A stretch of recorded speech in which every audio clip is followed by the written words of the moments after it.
Ladies and gentlemen, boys and girls, I'm Zach Nanimus. Once again, we are here live at Houston Comicpalooza.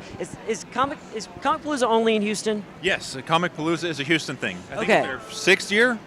I think so. Yeah. I keep saying Houston Comicpalooza like it's going to happen somewhere else. But I'm here with Joe Grisaffi, local filmmaker and video game designer. He Yes. makes games based upon his movies for the Atari 2600 and the Vectrex. Vectrex. I know. I've played one. It is one of your rarer systems. It was only on the market for 2 years. Yes. It was way ahead of its time, I believe, and people didn't know what to do with it. Yes. They weren't used to the vector graphics, so it kind of got overlooked. I played an action RPG on that, like Oh, really? about 2 years ago. It was the weirdest thing. They had a lot of interesting, like things they were trying out with it. But we're here to talk about you, not old.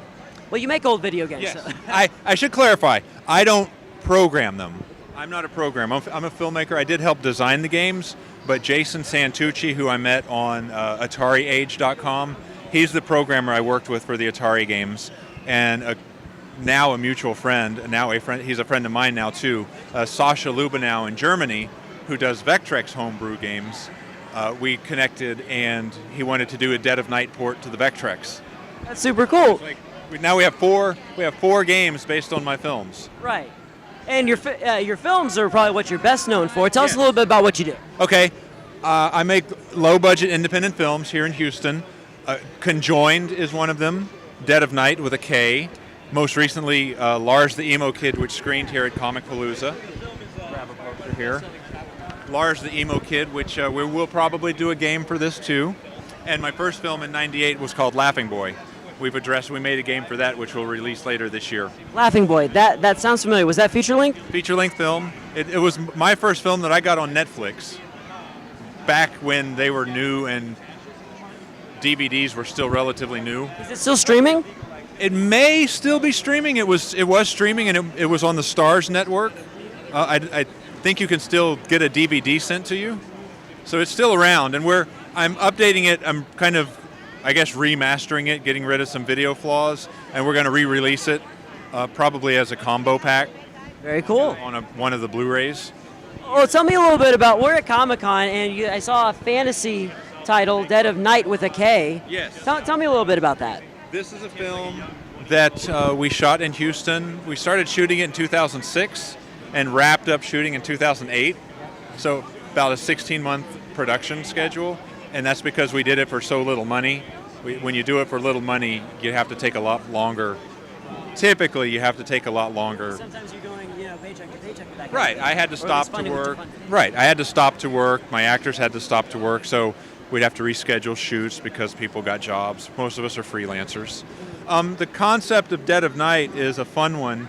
I had the title in my head for a while, Dead of Night. At the time, the only other Dead of Night I could find was an episode of Knight Rider. Now there's several entities using this title. Which, by the way, can you think of something that contains the word night that wasn't an episode of Knight Rider? No. Yeah, I mean... No. But I think they had a good night moon at some point. Right, but the combination of Dead of Night, the only reference I could see was with Night with a K. There were a couple of Dead of Nights with an N. The only reference I could find was Knight Rider. Right. And so I said, great, I'm going to use a title. It's a fun title. Based on the title, I knew I wanted it to have to do with a medieval character, but I didn't want to do a period piece, so it's set in present day. The spirit of a cursed medieval knight is released in present day. He takes over a vessel, another body, a younger body, and has to complete a quest, which is to kill people who represent the traits of chivalry. Okay. And it's a list movie, and by no means am I comparing it to Seven, but the way Seven was a list movie, your killer had a checklist. Right. Our killer has a loose checklist. And that's a really good way to put it. I've never heard that term before. Yeah, I call it a checklist movie. And there's several movies like that out there, Commandments, whether they're comedies or horror. There's a list that they go by. The plot follows a list. And going back a little bit, I had a title, but I didn't have a plot. So one day I looked up chivalry in the dictionary, and it gave me my plot. Right. Because it listed the traits, skill at arms, wisdom. Here's one of the co-stars of Dead of Night, Sarah Gaston. Come on in, Sarah. Hi, sure. We're talking about Dead of Night, where it spawned from. Oh, yes. Okay. Yeah. I'm telling them that it's actually spawned from the definition in the dictionary. That provided me with the list, and then I said, okay, now I got something. I've got a killer who has a list, and he's after this. He needs to finish this list. And we reached out to a screenwriter I had met online, Emilio Iasiello, and that's all I gave him. I said, here's your title. We need a knight, and he needs to kill people who represent this list. And he went off and wrote this movie and introduced the amulet and all this stuff and the detectives. I think one of the interesting things, and this is probably a teachable moment, because when most people think of chivalry, they think of, basically being polite to women just most of the time. Did you feel that people were being very polite to you in the course of this film? Well, I was a detective, so not really. There was a sea of dead bodies in my path, so not very polite. Well, hold on. Part of being chivalrous in the modern canon is putting your coat over the puddle so that the lady doesn't get her shoes wet. Yeah. How about just a dead body? They're very absorbent. Yes. No, our dead bodies were very squishy and liquid-inducing, and nobody brought a coat. Yeah. We did have the white sheet. The paramedics and the forensic investigators were very chivalrous in that sense, that they put the white sheet over the carcasses. Very cool. So what's on the horizon for your production company? Well, we're trying to release Lars the Emo Kid later this year. The movie's finished. It's screening. I'm putting together the Blu-ray disc daily. So we're aiming for maybe a September release, but a June completion, but an August or September actual release. Very cool. We can plan it out. As far as the next production, it could be one of three things. We've got Kids vs. Zombies, which our friend Courtney Sandifer wrote and will be producing. She asked me to direct it. You're gonna take a shot in the dark, Pokemon style. They're collecting. No, the kids are saving the world. Oh, cool. It's a zombie outbreak, and these two kids figure out the problem. And it's a zombie outbreak movie that takes place in 24 hours. It's nice. I like that a lot. We're in and out, which the 24 hours part of it saves a lot of production headaches. You don't have to remember what people were wearing, for example. I never really thought about that. Right. It saves a lot of continuity problems. So there's Kids vs. Zombies. You can find the Facebook page, Kids vs. Zombies. The Barber is another screenplay that I wrote when I was a college student some 20 years ago, that now I'm ready to make. Yeah. It's a horror comedy, kind of. I was inspired by Tales from the Crypt at the time, so it's purposefully, intentionally hokey. Very, very corny one-liners when something happens. Right up my alley. I love that. And The Alligator Man is the third on the possible next list. That's a story that I developed with an actor named James Hong. You would absolutely know who he was. Blade Runner, Yeah. Wayne's World, Okay. Big Trouble in Little China. Right. You know the guy. He's in every Panda. Kung Fu Panda. The voice of Kung Fu Panda, right? Who's he in Kung Fu Panda? It was the voice. I didn't see it. I don't remember his character, but he was one of the Older guy, so he would have been like a sensei. Jack Black was Kung Fu Panda. Okay, yeah. Yeah. Mulan. He was the voice in Mulan. Oh. Like Party of Four. If you ever Oh, been to a yes. Chinese restaurant. Yes. Yeah. Okay. I was introduced to James by a friend from a low budget film I worked on. Take a segue here to say, work on low budget films as often as you can, even if they're bad, even if you're not getting paid, because you don't know who knows who. And this one girl I met on a low budget film that wasn't very good dropped the name. I don't necessarily believe everyone that drops their names, but sure enough, he came to town, she introduced us. I got a screenwriting job writing for James Hong. That's wild. Evolved into a friendship, and I've written 2 screenplays for him, and one of them's Alligator Man, which he still wants to do. And he was going to direct it at first. Now I've asked him to kind of pass the torch to me if I want to do this now. We're going to have Sarah in it as the mom.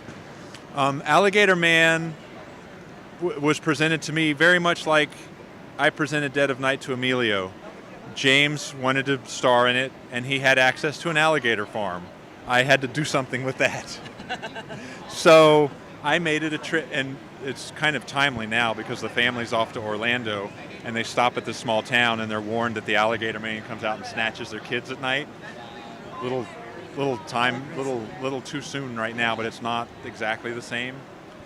What it became a personal project to me because while it's a creature movie, it's kind of a dark family film because it becomes about the relationship between this little boy and his dad. Happy Father's Day.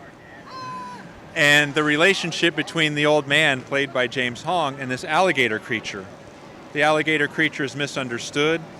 Our little boy is adopted. And the boy and his dad have a good relationship. So it's not, oh, I'm a lost child, I'm adopted, I don't know who I am. Right. But he does live in a lagoon. Right. So. No, he meets the alligator man. And of course he's scared at first, and later learns there's no reason to because the alligator man just wants a friend. So that it becomes that. He identifies with the alligator man because the alligator man was raised by a man who's not his real father. And he identifies with that, and he tries to protect the alligator man and explain he's not bad. It's misunderstood. The legends are not true. He's real, but what he's accused of is not true. So that's what it became. And it became a personal story, even though it's about this fantasy monster. But I'm adopted. So I was able to write it going, wow, okay, I can put little things from my childhood in there. It was kind of therapeutic in that way. Yeah. I never had a troubled childhood because I was adopted. I never didn't know. Right. I was told early enough that I don't remember not knowing. I don't even remember the conversation when I was told Okay. I was adopted. So I put little things from my childhood in there that made it special to me. Like, I have two brothers. My brother Jason's adopted. My youngest brother Michael is not. So there was a situation, Sarah, you might remember this story, where we got in a fight. Michael and we got in a fight as kids. Brothers do that. And Michael thought it would be mean to call us.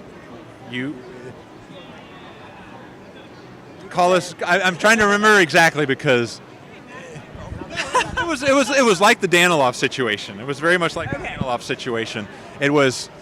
He said, "Shut up, you stupid adopted kid." And I think I was a pretty witty kid, and I immediately came back with, "They got to pick us out. They got stuck with you." That made it into the screenplay. It's so great. I finally get to use something I said. Eventually, I'll use the Daniloff situation in something. Maybe we'll work it into that. Slap somebody, so please do. So, Alligator Man became a special project. James Hong still wants to do it. I'm ready to do it. When I wrote it as a college student, or maybe it was right after college, I was ready. The technology wasn't where it is today. We didn't have a good rate. James is getting older. I think we're going to fast track Alligator Man just because it's not going to be the same without him because of what he did for me. He kind of gave me the confidence. Because I think here's his Hollywood legend, right? So I really want to make that full circle. Get that, make that the next one. Well, I really hope that is. It does sound good, and I'm really looking forward to it. Thank you. Yeah. Thanks so much for talking with us. Okay, hope I didn't talk too long. No, I don't know. Well, you talked at us for 15 minutes, and you're going to get chopped down. I know that. In fact, we're probably going to cut out all your bits. Okay. But that's okay. This is Joe Grisaffi. Cut. Roll credits. No, I really am looking forward to it. Thanks for coming out and sharing not only your video games, but also your great stories about your movies. Really looking forward to it. You can still check out Lars the Emo Kid on Netflix. No, Lars is not out yet. It's not Lars? What was it? Follow Lars the Emo Kid on Facebook so you know when we come out. Which one's Netflix? Laughing Boy may still be on Netflix, but Dead of Night and Conjoined are both on Amazon. So you can find Conjoined and Dead of Night with a K on Amazon. And if this is timely, I don't know how soon you get these out, Conjoined, the Atari game, is kickstarting right now. Very cool. And of course, if you're watching this on video, always count on links below. All right, hey, thanks so much. Thank you. Thanks for talking with us. Much. Thanks for joining us. Thank you. All right, we'll see you next time.